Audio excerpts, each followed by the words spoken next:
नसीब में आप सबकी सलामती हूँ। मैं खुदा उनकी खादमत सबा जोसेफ युगांडा कंट्री से खुदा उनके कलाम के साथ आपके सामने हाजिर हूँ।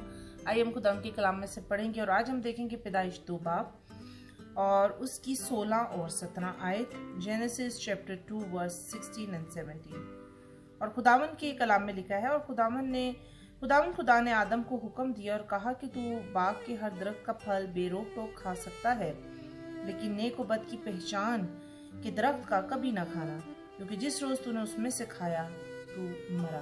खुदा के पाक कलाम के पढ़े सुन जान पर उसकी बरकत हो, खुदा का शुक्र हो, आमीन। अजीजो, यहाँ हम देखते हैं सब किस्म के दरख्त के बारे में जिक्र ये नहीं आया कि तू मत खाना। इवन के हयात के दरख्त का भी जिक्र है कि वो वहाँ मौजूद है, लेकिन ये नहीं कहा गया कि तू उसमें से मत खाना। सिर्फ ये कहा गया कि तू नेको बद की पहचान के दरख्त में से मत खाना। नेको बद की पहचान यानी कि अच्छी और बुरी चीज की पहचान।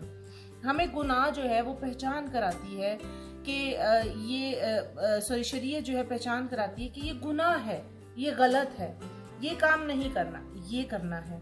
और इसी बात को जब आदम ने इस फल को खाया तो उसको पहचान होगी कि सेल्फ एफर्ट होता क्या है, हमारी खुद की जो काम है, हमें खुद को जो करने हैं वो कैसे होते हैं। अगर मैं ये करूंगा तो ये अच्छा है, ये करूंगा तो ये गलत है। अगर देखा जाए तो उसने क्या किया था कि जब उसने वो फल खा लिया उसको एक पहचान हो गई। सबसे पहले पहचान क्या हुई? उसने कहा मैं तो नंगा हूँ। सबसे पहले उसको पहचान हो गई कि मैं नंगा हूँ। उससे पहले उसको कोई चीज का रियलाइज नहीं था, जबकि वो पहले भी ऐसा ही था।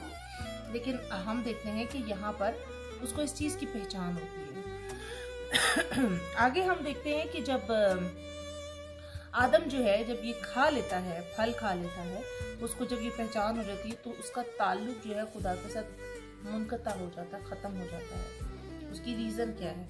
उसके ऊपर अपनी पहचान आई, उसने अपनी सेल्फ एफर्ट से करके पत्ते लिए, अपना ड्रेस बनाया और उससे अपने बदन को ढांका। जो काम खुदा ने करना था, उसकी बदी को ढांकना था, उसकी गलती को ढांकना था, उसने खुद करने की कोशिश की। आज भी हम अपनी एफर्ट से करने की कोशिश करते हैं कि हम ये अच्छा काम कर लेंगे तो खुदा हमें पसंद करेगा, ये अच्छा काम कर लेंगे तो खुदा हमें पसंद करेगा।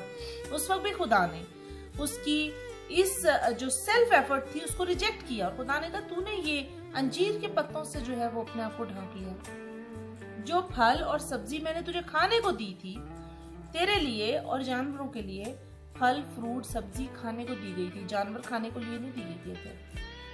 तो हम देखते हैं कि वहां पर उसकी वजह से जमीन लानती ठहर गई, क्योंकि उसने उस अंजीर के पत्तों से अपना गुनाह ढांकने की कोशिश की। तब ही उसके लिए कहा गया कि जमीन तेरे सबब से अब लानती ठहरेगी। और फिर वहां एक और कुर्बानी हुई और उसको चमड़े का ड्रेस दिया गया, और वो कुर्बानी खुदा की तरफ से थी। इसका मतलब खुदा ने डे फर्स्ट में ही जब उसके साथ ये बात हुई, जब खुदा ने कफारे की जिक्र किया, तो वहां खुदा ने कुर्बानी का जिक्र कर दिया था कि कुर्बानी का जो कफारा जो है वो मेरी ही तरफ से होगा, मैं ही अरेंज करूंगा, मैं ही तुम्हारी बदियों को ढांकूंगा। अजीजों, जब हम खुदावंद हमारे लिए सोचता है तो एक अजीम सोच को रखता है, लेकिन जब हम अपनी ही सोच पे चलते हैं, जब हम अपने इरादों के मुताबिक करते हैं, कई दफा हम लोग गलत साबित होते हैं। और मेरे ख्याल से कई दफा नहीं, बहुत दफा हम होते होंगे।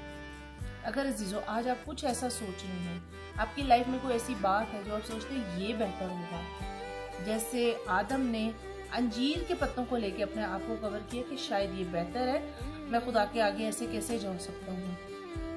आपने कभी सोचा कि वो पहले भी तो ऐसे फिरते थे, उनको पहले ये चीज का एहसास नहीं हुआ। आज हम भी कई बार गलतियां करके सोचते हैं कि खुदा हमें माफ नहीं करेगा, या हमारे ऊपर जो है वो हम कैसे इसके आगे जा सकते हैं।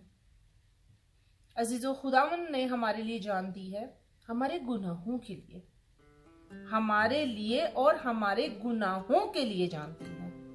अब अगर हमसे गुनाह हो जाते हैं तो वो जान जो उसने कफारा दिया हुआ है वो तो कंटिन्यूसली है, वो कफारा खत्म नहीं हो सकता।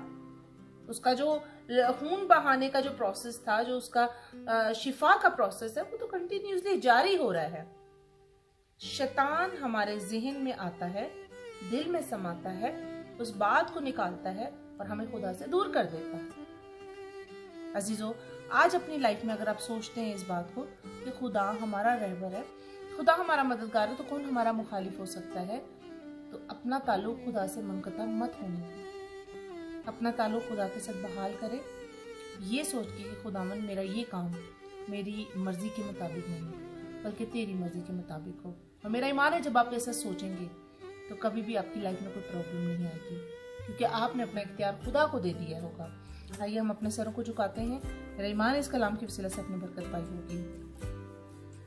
खुदा मैं तेरे शुक्र अदा करती हूँ इस वक्त के लिए, इस मौका, इस दिन के लिए तूने बख्शा, तेरे फजल के लिए, तेरे रहम और तेरे करम के लिए। खुदावंदा तेरे इस कलाम के लिए बड़ी बरकत दे, छूले बड़ी बरकत दे। जितने लोग सुन रहे इस कलाम को, इस बात को जाने, इस बात को समझे और तेरे फजल में रहे। इसे कुछ मांगती पा लेती हूं यीशु के नाम से, सुनो कबूल फरमा। आमीन। God bless you.